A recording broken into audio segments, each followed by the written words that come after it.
Bismillah ar-Rahman ar-Rahim. Assalamu alaikum. I'm really honored to be invited to speak to you tonight, and I hope that I can impart something of value to you about this very deep and broad subject, and hopefully give you more things to think about and look into for yourself, and verify for yourself.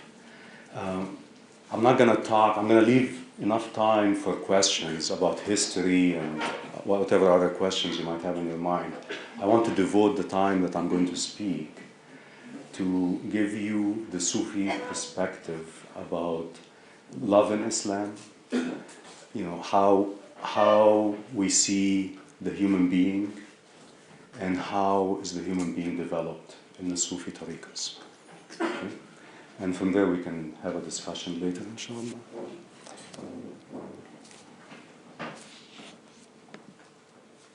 So the answer to the question in my mind is that everything. Love has everything to do with it in Islam. And this might surprise some of you, but it really is a very fundamental aspect of our religion, of our faith.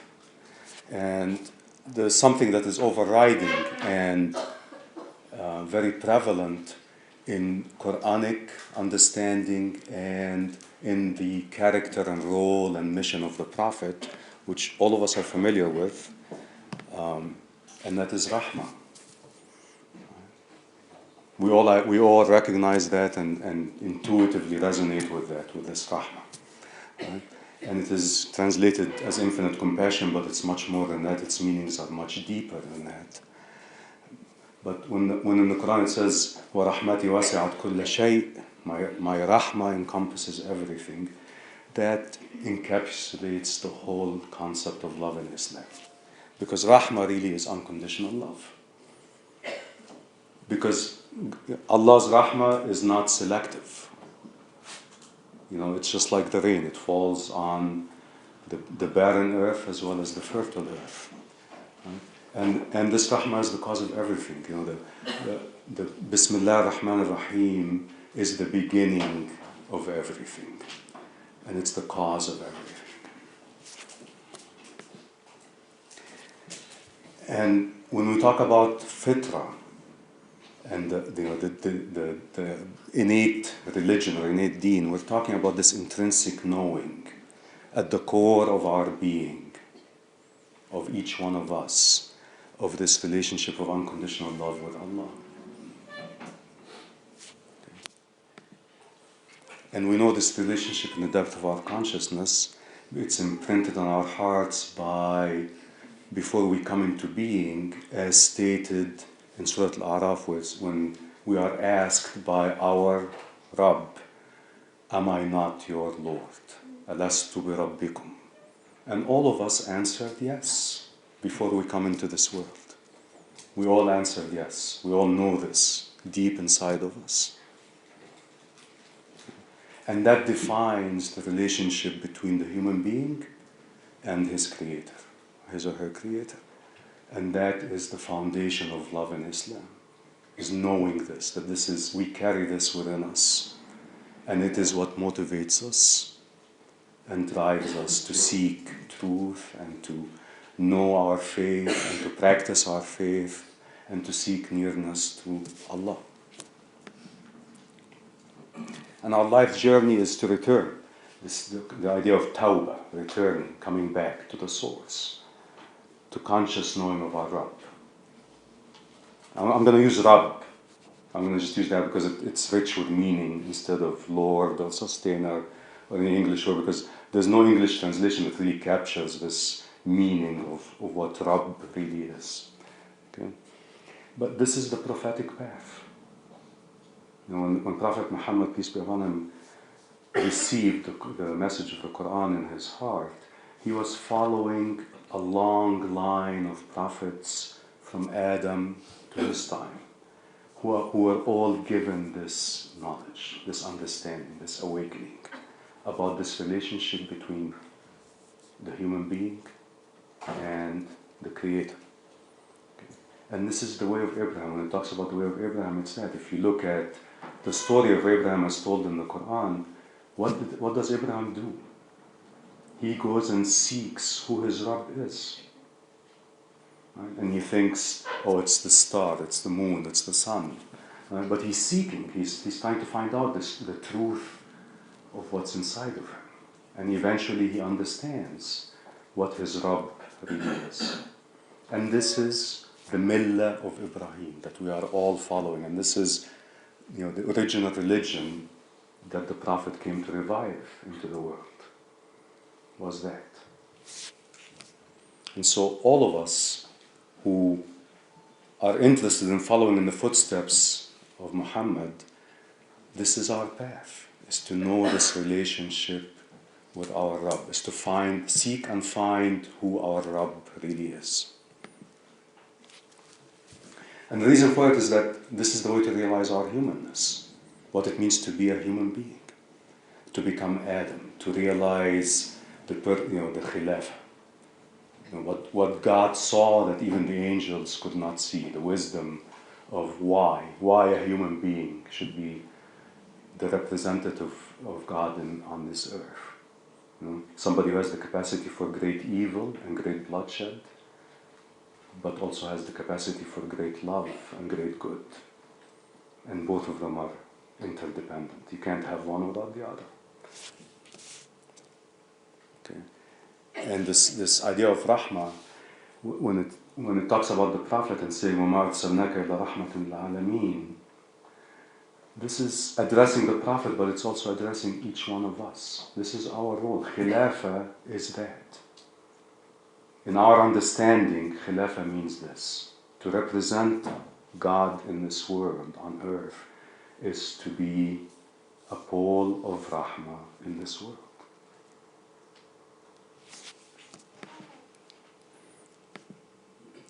So what's the problem? Why aren't we able to do this? And that's what Sufism comes in, is why? Why this whole structure and all of these schools and sheikhs and books and all of this stuff? Why? Because obviously there's something that's not quite right in us and in the world.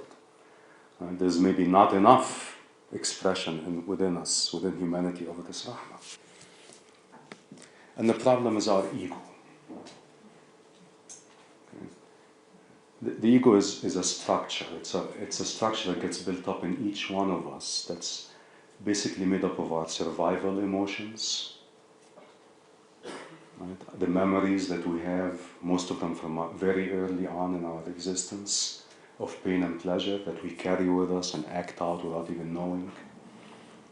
The conditioning we get from our families and society and culture and ideologies and our personality and self-image. All of that together constitutes what's known in the Quran and used in Sufi terminology as the nafs al-ammar, the false self, that leads us away from Rahma and into an endless cycle of just habitual behavior and fear, etc.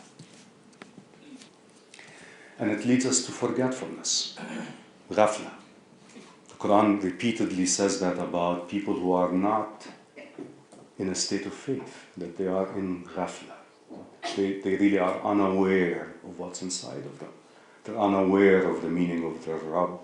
They're unaware of God. We're just sleeping. Okay? And this ghafla, this heedlessness and forgetfulness, is typical of a human condition. We are prone to that. It's part of our constitution. And also it's part of the wisdom of our creation. And what it leads to, if it's not addressed and healed, actively, unconsciously, is hardened hearts. What is stated in the Quran is qulub qasiyah. Your heart becomes hard because you lose the connection with your source. Okay? So the human heart is healed by purification through remembrance. Remembering what we already know, what we said yes to. And that's what Sufism is concerned with.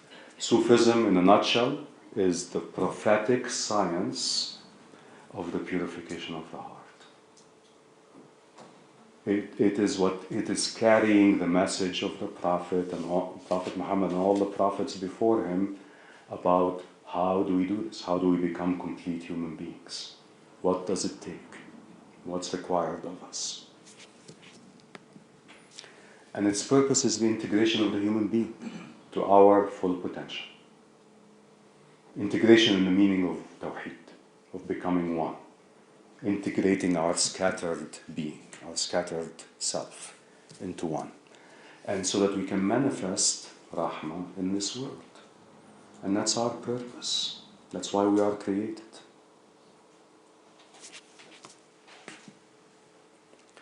So Sufism's primary concern is the human being and the development of the human being. That is its number one priority of any genuine Sufi tariqah. Is how to develop us, how to develop this person. How do we know yourself? It's concerned with teaching us. How do I know what I'm really, who I really am and what I really am? And how do I abandon, how do I let go of harmful qualities that I'm carrying? Which is known as takhalli. And how do I adorn myself with beautiful qualities? When the Prophet says, تَخَلَّقُوا بِأَخْلَاقِ اللَّهِ, take on the characteristics of God. This is the concept of tahalli, of becoming adorned with these qualities, which are also the qualities of the Prophet. The Prophet was adorned with these qualities of God. And that is the sunnah that we are trying to follow, is to become like him, become Muhammadan, become Muhammad in ourselves. So I'm going to show you a model of the human being from a Sufi perspective that can help us understand more what we are and what needs to be worked on and how does it get worked on.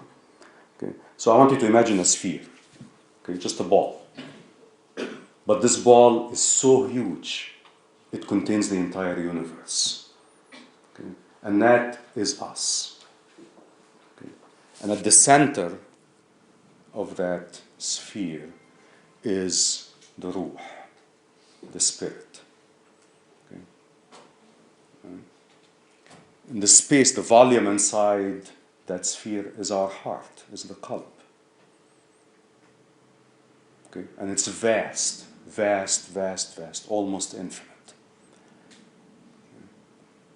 What we are is almost infinite. And then the surface of that sphere is the nafs. Okay? So I'm going to talk a lot about this, about ruh, qalb, and nafs, to give us a clear understanding of how the Sufis see the human being, our understanding of the human being, and how we can be developed. Okay? So the ruh is the divine breath within us. That's what brought Adam to existence. God breathed into Adam. And that's the ruh. And it nourishes our heart, it nourishes the qalb, that center point which has no dimension, and if you could access it, you would be in infinity. Okay? It's not individual. The ruh is the same in every human being. Okay? It doesn't belong to us. It's what connects us together from the beginning of time. Okay? And it's the ground of our being and the essence of life. That's what gives us life. And it's our link to divine unity. Okay? And it's our access point to the divine attributes, to the asma of Allah, what He taught Adam.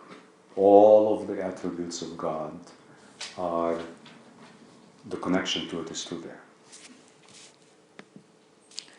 Now the heart, the qalb, is the channel between the ruh and the nafs. Okay? And it's our inner space. It's our faculty of perception. It's how we understand, how we know things, is the heart. And it senses, our hearts have the capacity to sense significance and value. And it has a subtle and profound meaning capacity. We can understand things in ways that are sometimes remarkable and fascinating to us if we have a clear enough heart. It's also a reflective mirror.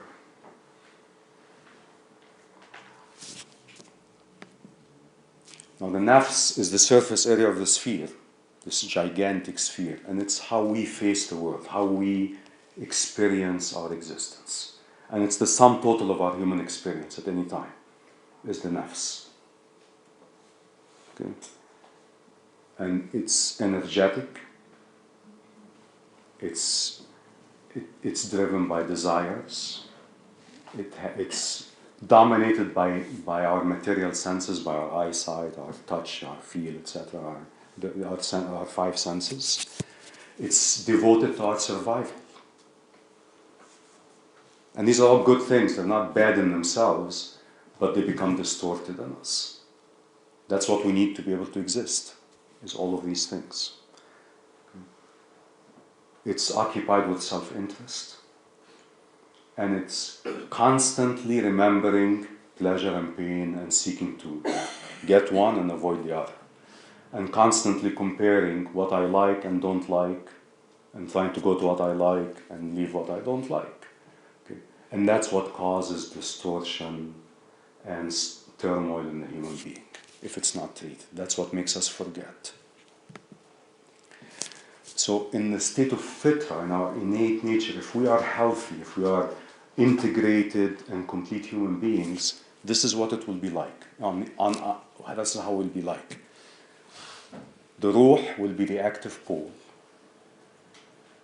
Okay? The heart will be the reflective mirror of the ruh. And the nafs will be the receptive pole. It will be guided by the ruh through the heart. And we will be complete human beings. Okay. And that gives us an experience of me, I. What am I? When in that state, my experience of my I is loving, truthful, trusting, courageous, all of these good qualities that are divine qualities also. Okay. That's the state of fitra, if we are really guided by the ruh that is within us, and not distorted by what the nafs wants. But the human being in a state of turmoil, there's an inner conflict, because the nafs tries to be also an active pole. The ruh cannot be a receptive pole.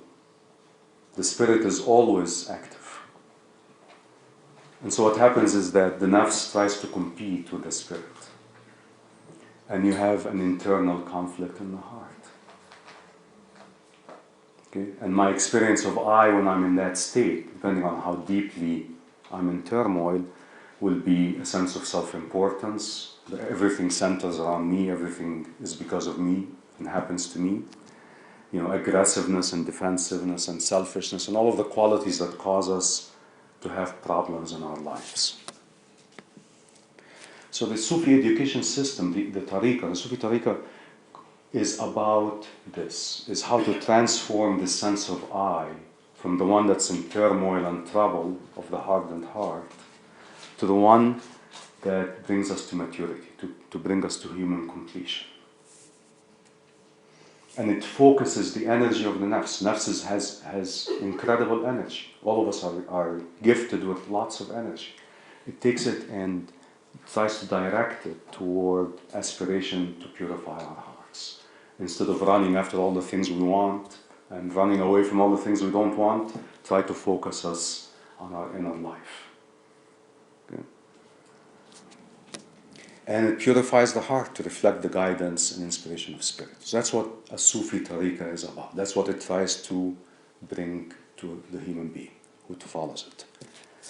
And what an education, a Sufi listen and understand things, if we have any hope of development. And there's a lot of chatter inside of us normally, and if we're not quiet, we cannot reflect, we cannot understand a lot. We're interested in arguing, in listening to only what we agree to, etc. Okay? It has to do with developing our capacity for intention, for clear intention. and renewal of that intention, of presence, of really being here instead of being in our heads. Vigilance, being watchful of our hearts. And faithfulness, learning to have Iman, developing this quality of Iman within us. And remembrance, remembering who we are and who our Rabb is, and understanding that. So there are successive stages of this maturity, of this process of maturing the human being. And the quality of I, how I experience myself, is increasingly illuminated by Spirit as I go through the Sufi education system. Okay? And you become more fully human, and you realize our purpose, ultimately realize our purpose of Khilafah. So there are many models that you can find. I'm just going to show you this one about the different stages of the nafs, how the nafs matures through different stages of understanding and purification of the heart. So we begin at the very bottom in the state of nafs ammar. And all of these are mentioned in the Quran in different surahs. And then it goes to what's called the nafs al-lawama. And it's not linear. We have no way of showing this other than just a list. But these are kind of more like a helix, maybe, or something like this. Okay? Lawama, and the nafs al-mulhama, which is the inspired self. Nafs al-mutmainna, which is this nafs that is secure or still. And then the nafs al-radiya, which is content. Nafs al-mardiya, which is contented by God. And then the nafs al-kamila, or the nafs al-muhammadiyya, or there are many names for that final stage of development, which is now a complete human being. Really a Khalifa of Allah on earth. Okay? I think I have too many slides, but I'll take another 10 minutes and then stop for questions. So I just want to give you an idea of what are these qualities. How do you know? How can you tell where you are? So nafs amara is really characterized by heedlessness. We're just at the mercy of our habits and memories and things we like and don't like, etc. And a lot of the times we identify with these things. We know, if we're honest, we know that we are acting like this, and this is our experience of existence, is that. Right? And then when we start awakening, we go to the stage of law. When we start waking up from this heedlessness. And we start seeing our hypocrisy, we start seeing our pretending and game playing and defensiveness, and we start longing for something more. We start wanting to be truthful, we're longing for honesty. And that's the beginning of the journey to become a human being. Okay? And then we go to ilham, which is the inspiration, being inspired by love. And that state, now we start having the ability of making clear intention, of being motivated by beauty, wanting beautiful things, being creative, feeling alive, more free, more wholesome. And we know that we're helpless. We depend on something greater than ourselves. In the previous stages, we think everything is us, and everything is up to us, and that the whole universe is centered about us. At this stage, we begin to understand that we're part of something much, much greater than ourselves. And that motivates us to a different direction. And if we're fortunate, we'll get to a stage of stillness, of itmi'nan, which is through the remembrance of God. أَلَا بِذِكْرِ اللَّهِ تَطْمَئِنُّ الْقُلُوبُ.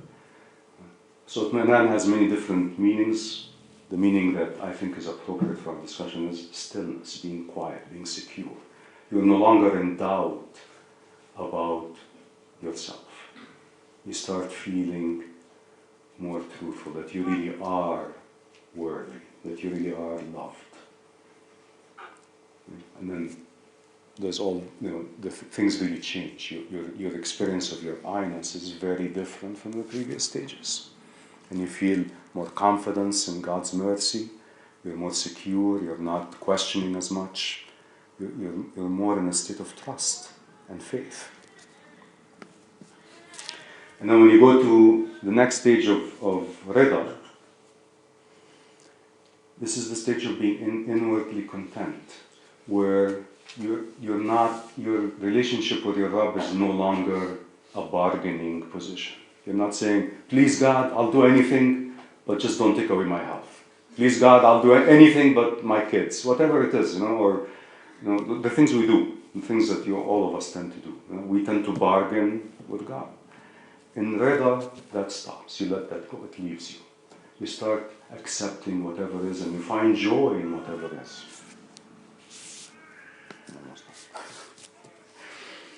And then Mardeya, which is a slightly higher stage from Rida, is you start realizing that even your contentment is through your Rabb. It's not something that you do. It's not something you agree to. It's something that comes through Him too. It's not even you. And the final stage of Kamal is unconditional love, where you become Rahma. You become that Rahma al-Alamin. Just as the Prophet was sent to be Rahma al-Alamin, and he's the example for us to follow, we have that capacity. It's our birthright as human beings to be that in this world. To know that. To be forgiving, to be gentle, to be kind. All of the qualities that make us love the Prophet deeply and profoundly and want to follow him. That's our purpose in this life. Okay, I'm going to stop here. I think you get an idea of what it is because I'm running out of time. And I want to open it up for more questions. So hopefully that gives you an idea of what really is the purpose of Tassawuf, how we see the human being, how it's rooted in knowledge of the Quran, a deep knowledge of the Quran, a deep knowledge and understanding of the mission of the Prophet and what he really came to give us, and what he left, the trace that he left in this world that will last for eternity. Right? Now, we'll open it up for questions. Thank you, Mahmoud. That was really insightful. I'd love to have a copy of those slides. We've left a lot of time today for questions because we anticipate lots of good questions. I just wanted to quote two scholars who have spoken about Sufism. One of them is Professor Timothy Winters, and he said, "Only Islam is good enough for Sufism." And Dawud Ramadan said, "Sufism is the heart of Sharia." And my question is, why is Sufism seen as a parallel path? Why is it not seen as an integral part of Islam anymore? Like the way you've explained it, it just makes sense. But why is there so much contradiction and contention about Sufism being a separate ism, like away from Islam? Well, it depends on your perspective. I don't see it as a parallel path, but other people see it as a parallel path, right? I think it probably, there's a long history of contention over, what really the Prophet brought, what his message was, what's important. There's 100 years ago, it probably would be the opposite of what it is today. In the heart of the Islamic world, that you look at a place like Turkey or Egypt or Syria or India, these were all predominantly Sufi communities. The Ottoman army was a Sufi army. The Muwahhad army in Andalus was a Sufi army. The Tassawuf was much, much more what Islam was about. The face of Islam, the heart of Islam was there. So it depends on the time you're in. Now we have more contention over, theological issues. There's been a lot of corruption, obviously, in some of the Sufi paths that lead to discontent and suspicion about about Sufism in general. But this is not uncommon or unique to Sufism. There's all kinds of falsehood in any other stream of Islam or any other understanding of Islam. There are, Mawlana Rumi says it very succinctly and beautifully. He says, because there is gold, there has to be counterfeit. Okay? if it's not really true and valuable and something that is so precious, people would not try to cheat you by presenting you with a false image of it. Right? So our work is to find the gold, right? And sift through the counterfeit. And this will always be this way, in anything, in any worthwhile endeavor, human endeavor, it will always be that there's always going to be contention, opposing views, people who don't like it, there's power, and all kinds of things at play. But it just depends on your perspective. I mean, I've never known this as a parallel path. It's never been something that's even remotely in my mind, To me, it's the most beautiful expression of Islam that I've ever seen. Thank you. That answered my question. I'll open up to the audience now. Person in the green. Assalamu alaikum. I was just you've got the stages. I'm wondering whether there's anyone that could have a bit of each of the stages as they go along, if that makes sense. Yes, as I said, it's just a model to make it clear, to delineate it, but it's not like that. Yeah, you're right. It's more, you can be have multiple experiences of these qualities at the same time, and you can go up and down. And it's just a way to present something so we can understand it. Yes.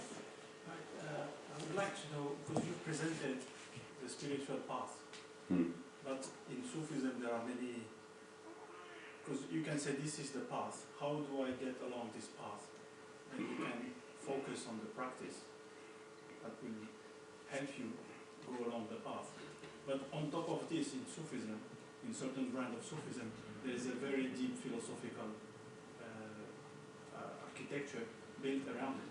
How do you manage to connect the two? Because in my experience of the Sufi people that I know, you're either in the purely practical case of it, and you don't really understand the deep knowledge or philosophy behind it, or you're on the extreme, you're very, very good at Ibn Arabi and all this stuff. But how do you connect the two to make it a whole? Okay. Do you have to? Well, this is a good question. I mean, what people like Ibn Arabi and others who are very deep, have a very deep and profound understanding of human nature and the connection. If you read Ibn Arabi, you won't. I didn't find this. If you read Ghazali, you kind of find this because he tells you your heart is dodgy here, you have to do this and that. If you read Ibn Arabi, you won't find any of this. You only find things that you don't know where he gets from. That's my personal experience. You can find it in Ibn Arabi too, And Ibn Arabi opens the Futuhat with a very profound saying, which kind of sums up the whole thing of what he's about. He says, من عمل بما علم علمه الله علم ما لم يعلم. Whoever acts on what he knows, God will teach him that which he does not know. Okay. And that's the whole principle of Sufi. And there really is not this dichotomy of deep philosophical thinkers and laymen or simple people who just practice things. It's a whole. And the more you act on what you know, what you're given, the more consistent you are. It's like being an Olympic star, or Olympic athlete, aspiring Olympic athlete. You have to practice all the time. You have to keep doing it, and things will open up. Deeper understanding will develop. Things that you could never know will become known to you. Could never imagine that you would know or understand. It will become known and understood to you in time. But it takes, you have to be cooked for as long as it takes to reach that level. Just related to that question, the concept of tariqah and the sheikh, I think that's also quite uncomfortable for some people. Do you have to have a sheikh or tariqah to reach these levels, or can you do it on your own? Well, if you accept the premise that this is an education system, that you have to learn something, how do we learn without a teacher? How do you do something? How do you do something if you don't know how? If you don't have the basics for it? You need somebody who understands, who can guide you, who can help you, has gone before you, just like any other, all of us who have gone to college or learned any kind of profession, we need a teacher. You can't assume that, well, I don't need anybody, I just know it. Maybe, but it's not like, you know. Yes, go ahead. Sorry, with respect, I think that that statement that you've just made is flawed, because I've heard so many people say, if you're ill, you go to a doctor. If you've got a toothache, you go to a dentist. If you want to learn spiritual knowledge, you go to a guide. But what's intrinsically tied up to finding a teacher is identifying that sheikh or that murshid or teacher as a genuine spiritual teacher. So I don't think you can use the analogy of the doctor and the dentist. You haven't used it, but previous speakers have. And so my question is, and it's almost a circular inquiry that doesn't seem to have an answer. How do you identify a sheikh? If you're starting on the path and you have to try and identify a person who has marifah, that upper level of knowledge, spiritual knowledge, how can you possibly identify someone as a genuine sheikh having that level of knowledge? That was my first question.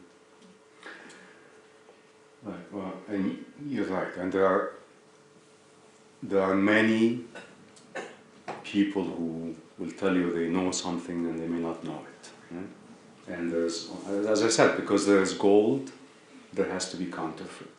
So yeah, you need to be careful and have some ability to discern. I mean, you can. I'll tell you how, my own experience. Okay, I was fortunate enough to come to meet someone who, even though my suspicion was aroused, and I was very careful and I was very smart back then. I'll be watching for signs of falsehood and all of these things. Ultimately, what happens, what really turns out, is that when you're ready, you will find your teacher, because. How do you know that's not your nafs? Well, it could be. Because the proof is in the pudding.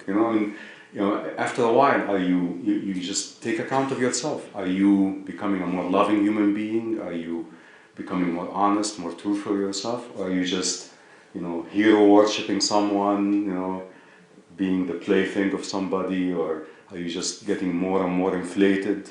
You'll know. And if somebody who's genuinely interested in your development, it will be obvious. They will not ask you for things that serve them. They will not demand things of you that cause you to go deeper into turmoil. They'll be more interested in your genuine well-being and welfare. And you'll know. And you might run into people who are not genuine. And you'll know that. If you're honest with yourself, you'll know that too. A lot of us continue because we want to be self-deceived. We want the glitter of spiritual experience. There are some signs, like if somebody promises you, I'm going to show you these miracles and my sheikh does this, and those are usually warning signs. Or having to have a uniform, or a certain way of looking, that's another warning sign. If people talk to you about how great the sheikh is, that's another warning sign. There's enough signs for you to know, at least for the first step. Any questions at the back? Go ahead. Thank you so much for this expose, because I've been in this country for 35 years and I've never seen a Sufi person giving an expose like this one. I came here, I was a journalist at a certain time, and in journalism, Islamic journalism, you are defending the Ummah, involved in politics and all that. Certain time you get into a lot of turmoil, and you want to seek somebody in whom you can confide. And Sufism was a good port of call. In my experience, I have not found any of these great sheikhs that are around in London, who used to be, or they go and come, who really could respond positively in the way you are presented. You either, as you said, people are there with costumes, and they talk to you about the great sheikh. When you eventually see the sheikh, he's saying something that you do not understand, and you, in fact, his people would warn you beforehand, the sheikh is going to speak from his heart. If you don't understand, it doesn't matter. And I'm good. I have seen sheikhs who have divorced the wives of the disciples and got them married to new ones. And I'm sure you know whom I mean.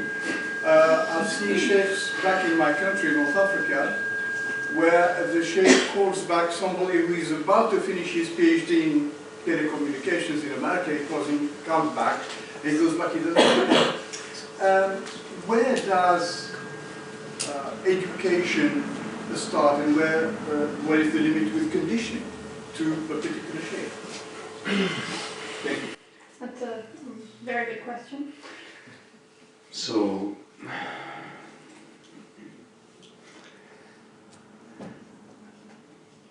it really depends on this. I don't know who you're talking about, really. When you said that, I don't know who you're talking about.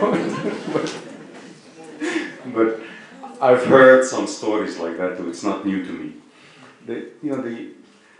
In some cases, this could make sense. It depends on the situation. This kind of teaching tends to be, it's one-on-one. And the really effective teaching is more one-on-one. There's a community, but there's also a personal relationship with a teacher that needs to be developed. And there has to be love between the student or the seeker and the guide. Because if you think about our own experience, who do you learn the most from? The people you love. Your favorite teacher, you learn the most from them because you loved them and you felt loved by them. That opens us up to that. The conditioning, and I'm not sure if I'm answering your question clearly or not, because I'm not sure I understood your question very much, but I think the thing to be careful about is the tendency towards magical thinking, okay? Of imagining that somebody out there is going to give you some secret, and that they know you more than you know yourself, or things like this. That you think, well, there's a barakah there. My sheikh knows things. He sees me in his dreams. This may all be true, but it will take on a different form than some of these stories that you hear about, or things that you may experience yourself. The guidance will take on a very different shape if it's genuine. I don't know if that answers your question. Maybe not. Maybe we can talk later. Any questions from the women in the audience? Go ahead. I'm an artist, and I believe that sometimes when you make art, you actually sort of fall in and out of some of these feelings, if you can call them feelings. Do you think that art actually has a space in actually getting you to this point? Is there a place for creative expression to get you here? Of course. I mean, what is expressions of beauty is what brings us to that level, right? I mean, it is, human beings have an innate understanding and pull towards beauty, right? And art is that expression. Artistic form is that expression. Music, painting, whatever, singing, whatever it is that poetry, writing, anything is an expression of that, and it taps a creative energy within us, right? Where the really great works of art are beyond ourselves, aren't they? Right? It's not something that you come up with, right? It's something that it's inspired from some deeper place within you that's much greater than you, right? And it's just in a sense, the Prophet was a great artist. He was an artist of human beings. Go ahead. Yes. Prophet, peace be upon him, was a phenomenal communicator, worked to a degree that was extraordinary, and was highly effective in the world. And he was the perfect man. The image of the Sufi is someone who withdraws from the world into a state of personal bliss.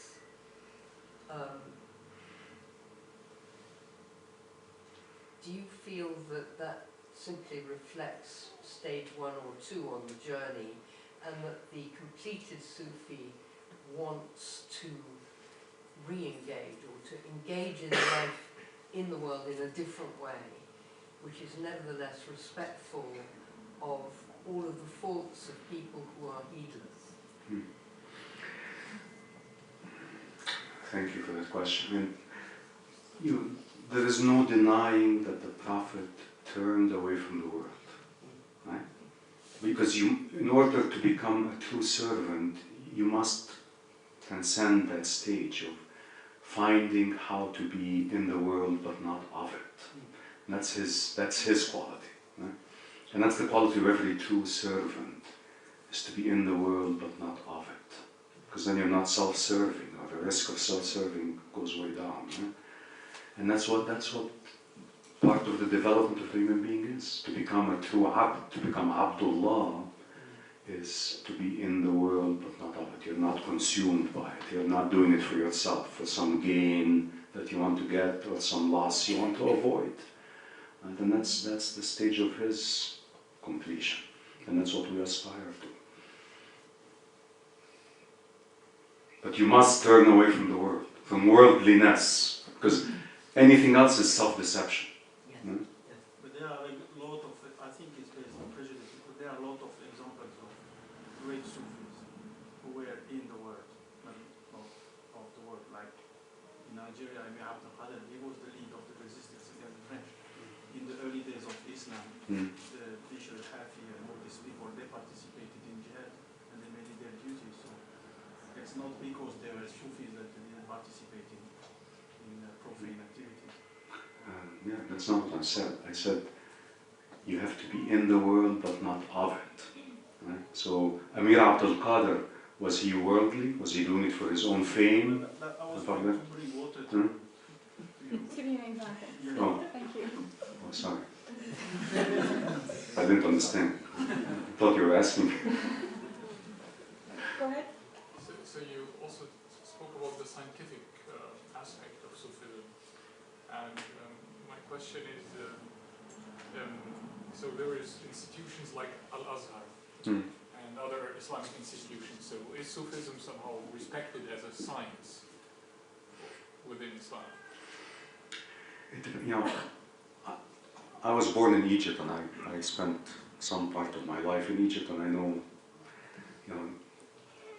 Azhar, I don't know if it's still that way or not, but Azhar was very much devoted to Sufi knowledge and the inner path of development. Like people like Sheikh Mahmoud was a great Shazli Sufi.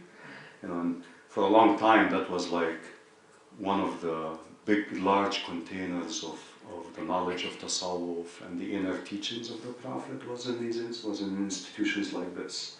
I don't know if that's still the case or not.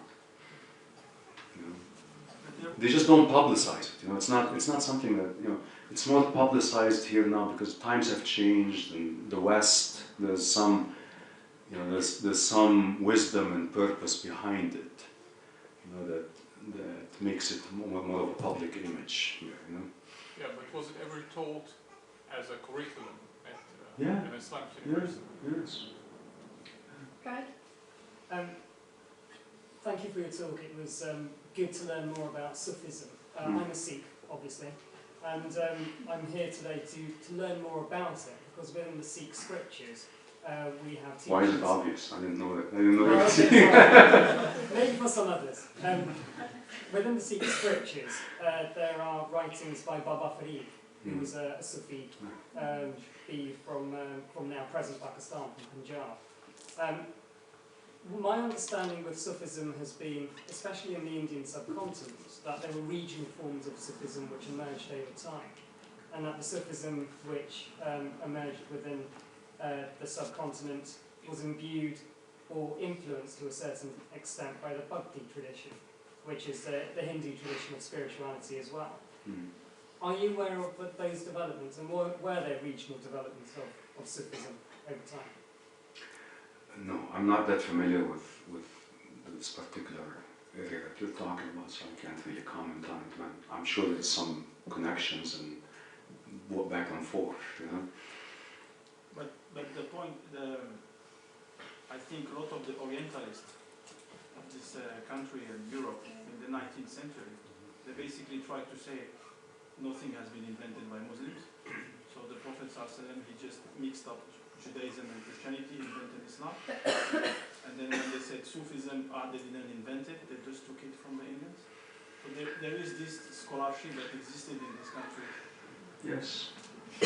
And they're entitled to have their opinions and their own frame of reference. You know, it just doesn't mean it's true. You know?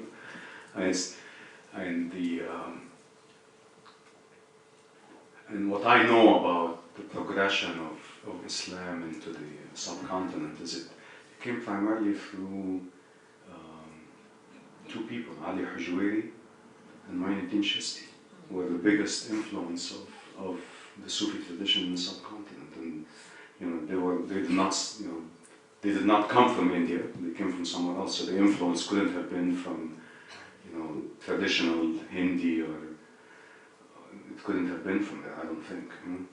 But it's not, I mean, it's not, I'm sorry, yeah. Sorry, can I just say, do you know that Mevlevi Wird actually was with the Chishtis? I do know that. Yeah, he was one of the... I am aware of that, but so I think what he's saying, there's no contradiction. The fact is, absolutely, the origins of it are intrinsic to Islam.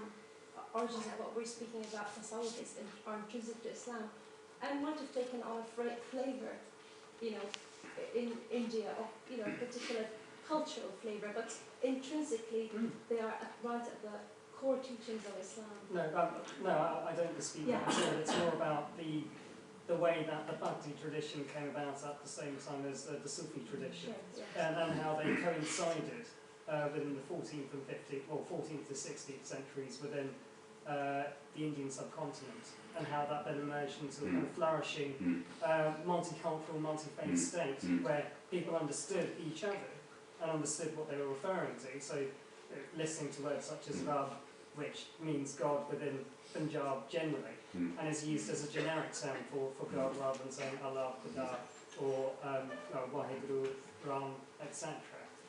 Those sorts of things seem to have emerged from the Sufi influence. Yeah, yes. Yes and yes and yes. Go ahead, Fuad. You mentioned that there were armies which had Sufi soldiers. How does that reconcile with the idea of Sufi being someone who's not into the idea of war, expansion, growth, as opposed to being someone who's very peaceful, loving, spreading Rahma? That's a really good question. Right? How is it reconciled? And I don't know if I have an answer for that, to tell you the truth. You know? How is it reconciled? I mean, in a sense, they were people of their time and framework, right?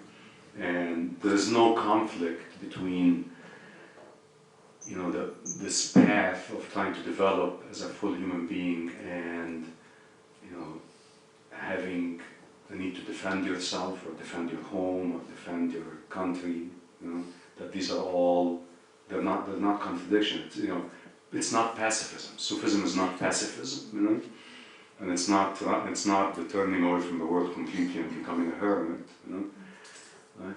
But there may have been some issues with expansionism and things like that. It wasn't all defensive engagement. I know that for sure. You know, there were also expansionist wars. Right? So I don't know if I have a clear answer for that. Yes. Person in glasses. Thank you. Assalamu alaikum, Mahmoud.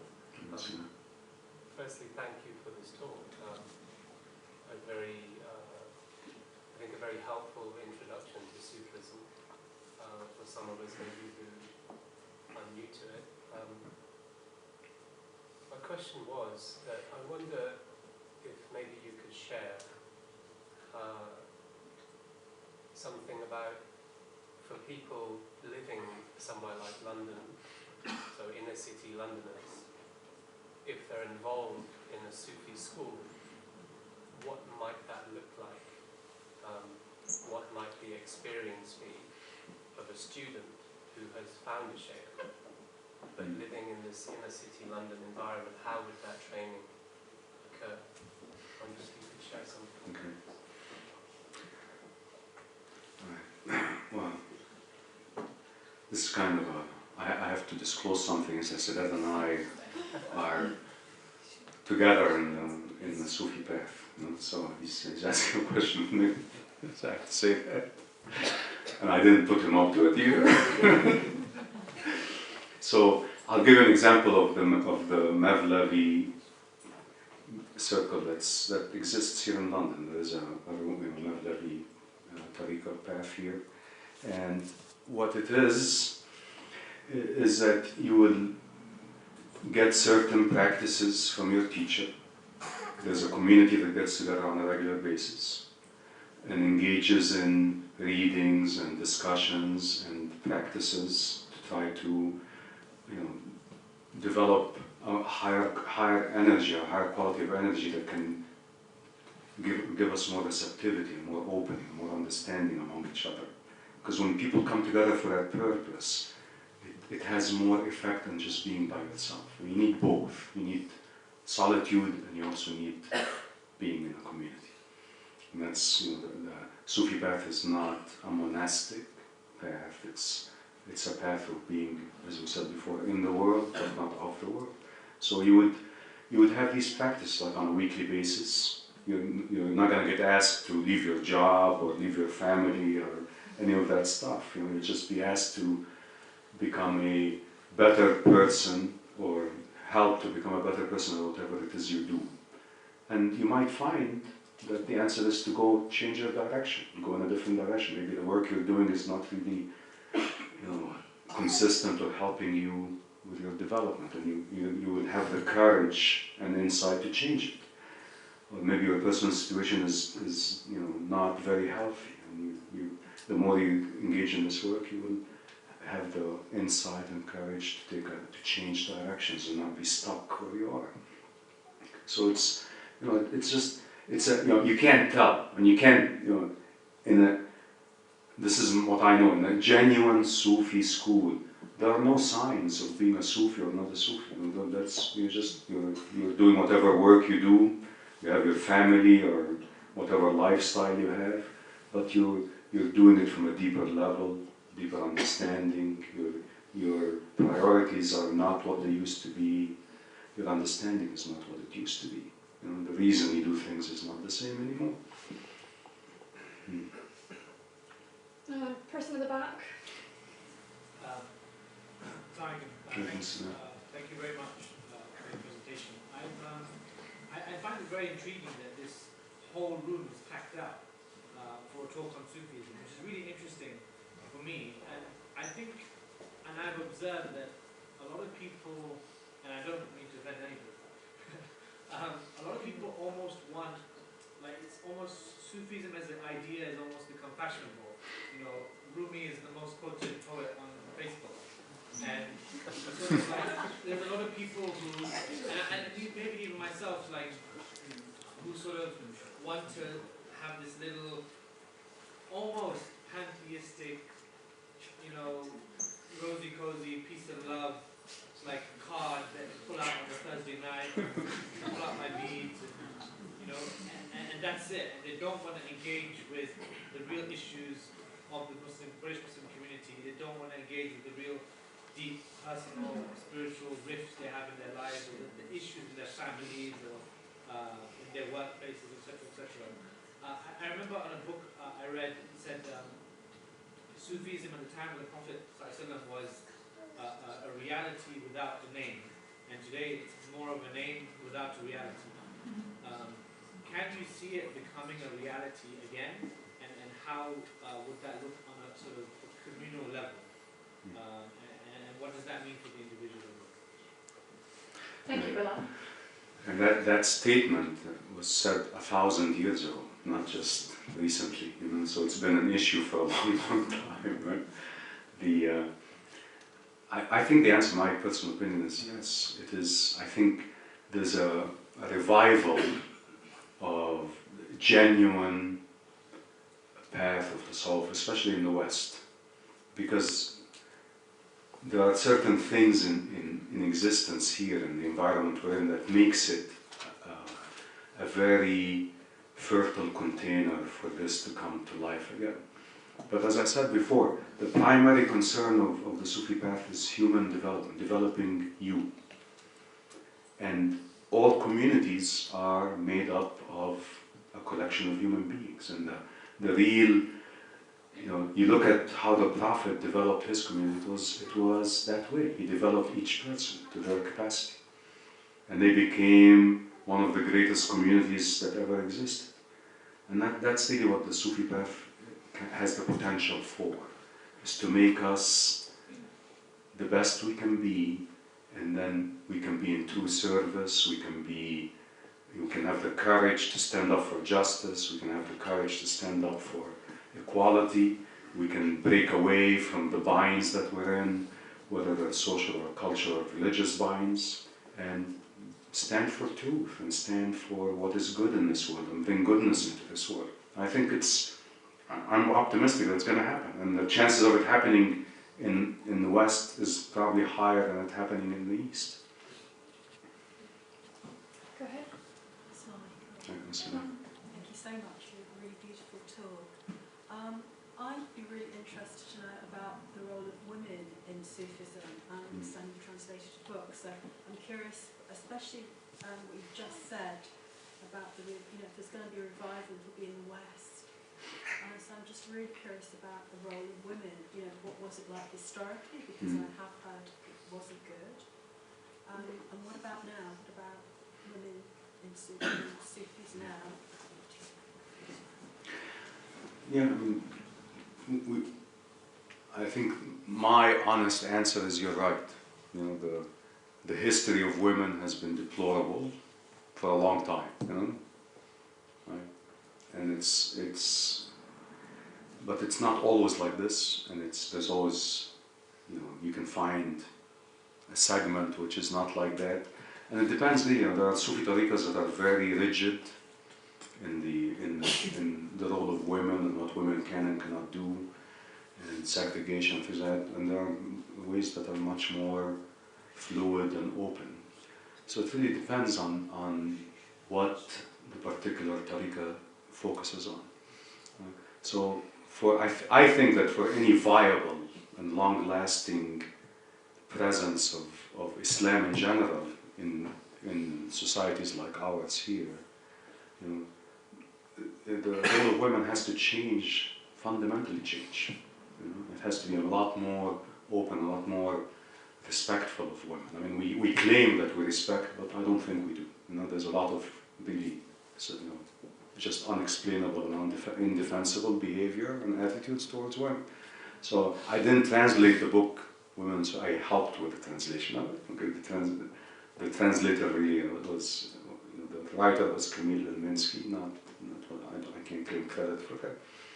But there's, in the Mevlevi way, for example, it's much more open.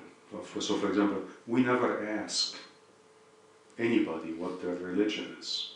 Anybody who's interested in joining, I don't know who's Muslim and who's not Muslim. I don't, in our circles. Because that's not what's important. What's important is to give the guidance and offer the guidance that we've been given to as many people as possible who are interested in it.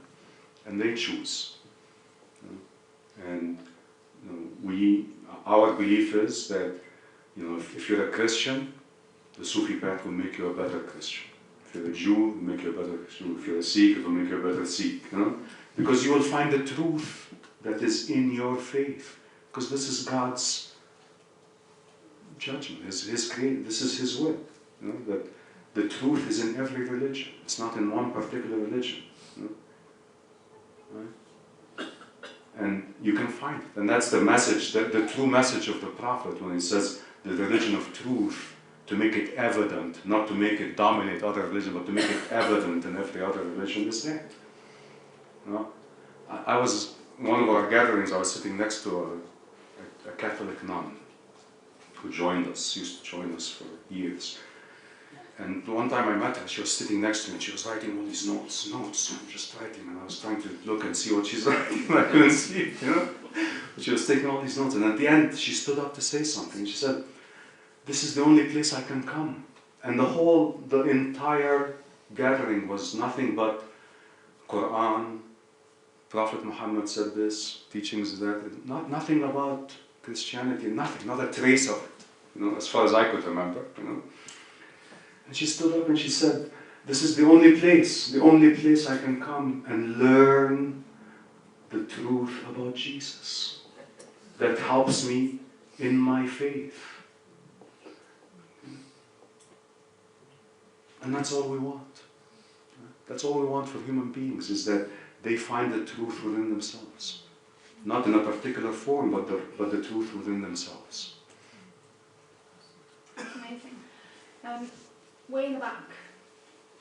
Yeah. Great, thank you. I'm most familiar, I guess, with Christian spirituality, and within Christian spirituality there's this great emphasis on the idea of mortification of yourself, which is almost a violence to yourself in a sense that yourself is so wayward that it needs to be restrained. I've heard Christians quote with Krugel, Plato, who has the two horses, the good and the bad, and the idea is you have to rein the bad one in so hard that you break their teeth and their mouths in blood, and finally you're like love. When I hear about Sufism, I don't hear anything like that, and I just wondered, do you think that is a dead-end road? If you're on the Sufi path, are you going to have comparably agonizing experiences, or how do you see it? No, the Sufi path is not about killing yourself. It's not about self-mortification or immolation. It's more about taming your nafs with love. That the transformation can only happen with love. It cannot happen by fighting it, because it just gets stronger in many different ways. And so this is the foundation of our way, is that, you know, the nafs has to learn to surrender.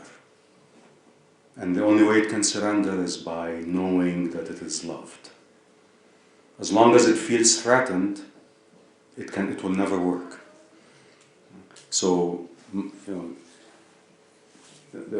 someone who tells you, "Oh, you have to deny yourself this and deny yourself that," there's a certain level of truth in that, but it can be extreme, and the extremism doesn't work. It has to be the right balance, you know, of, you know, opposing the desire of your ego, not feeding it, but at the same time learning to love yourself, not hate yourself.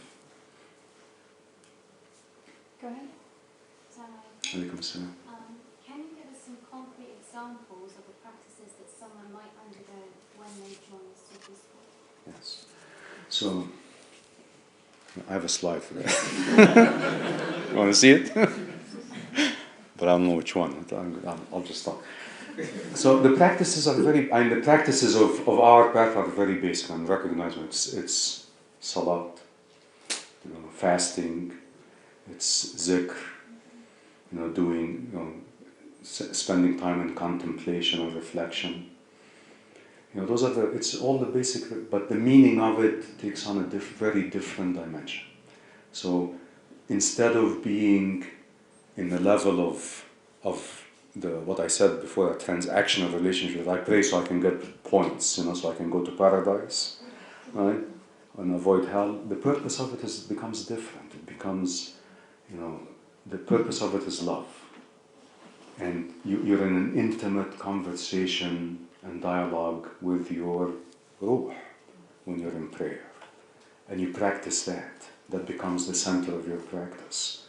It's not, I'm not counting, and I'm not, you know, occupied and obsessing about, did I do my wudu right? Did I do this? You know, did I stand correctly? Did I do all of these things that end up feeding the ego?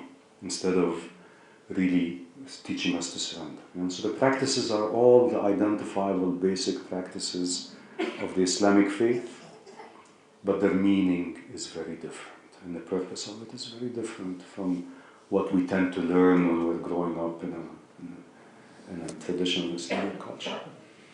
We have time for one last short question. That hand right there. Hi, I join your tariqah. Oh, let me show you the last slide. We had a question in the corner first, sorry. Okay. Go ahead. Can I ask a question? Yeah. Yes. How important is it having a shaykh? Like, could you get to those different stages without kind of attending a Sufi school or surrendering to a shaykh and finding them, etc.? Anything is possible, but it becomes very difficult. And the reason is this. Besides just, the not knowing what we're doing, right, and making it a much harder and tougher process, the other side of it is that what I said before, there has to be a relationship. And the Sufi way is about relationship. Islam is about relationship. It's about community. It's not you're on your own, go figure it out. Right? And so you need that connection, because what happens, it's very easy to run off into a mountain somewhere in a cave, right? And nothing will disturb you, right? Everything will be just right, because you're just by yourself, right? And then you think, my goodness, I'm so good, right? Everything is perfect, and it's people who are a problem, the world is a problem, right? But that's false. The real test is how we are in relationship, how we are with our families, how we are with our colleagues at work, how we are here. That's the real test of whether your nafs is transforming and becoming a light, or are you still in the same place, just pretending. So that's what a relationship with a teacher gives you. It opens you up to that, and it makes it possible for you to see yourself more truthfully. Can I ask a second question quickly? Go ahead. There's this kind of balance of submitting and surrendering and believing in everything and trusting in everything that your sheikh says. And then there's also the school of thought that you've got to seek knowledge, you've got to question, you've got to keep your mind open. How do you reconcile the two, especially when you've got lots of you've got lots of these counterfeits around? So how do you kind of surrender, but at the same time also keep your own mind? You're not surrendering to a person. Right? If somebody's telling you you have to surrender to me, watch out. Right? But you're surrendering to yourself. You're letting go of your defensiveness. First seeing your defensiveness, witnessing it, because most of the time we can't even see it, and then letting it go. Actually making a choice, a conscious choice to let it go. A conscious choice to trust. And both are possible. It's not one or. It's not this one or that one. You learn that, it comes to you eventually, and you also seek knowledge and you question. You have to question everything. You have to question everything. You have to question the Quran. You have to question God. Does He exist or not? All of that, nothing is off limits. Because whoever tells you something is off limits is teaching you to be dishonest. The Quran tells you, look wherever you want. It doesn't tell you can't question this, you can't question that, this is off limits. It doesn't. It says, go, find the truth. See the truth, it's there. It's in you and it's in creation. So that's what we do. You go and seek, you question, and the answers will come. And the truth will come. And it has nothing to do with what anybody tells you. I'm exaggerating, but it's not what, truth is not what somebody tells you that you are bound to repeat. Truth is what you know in yourself to be so. Thank you, Mahmoud.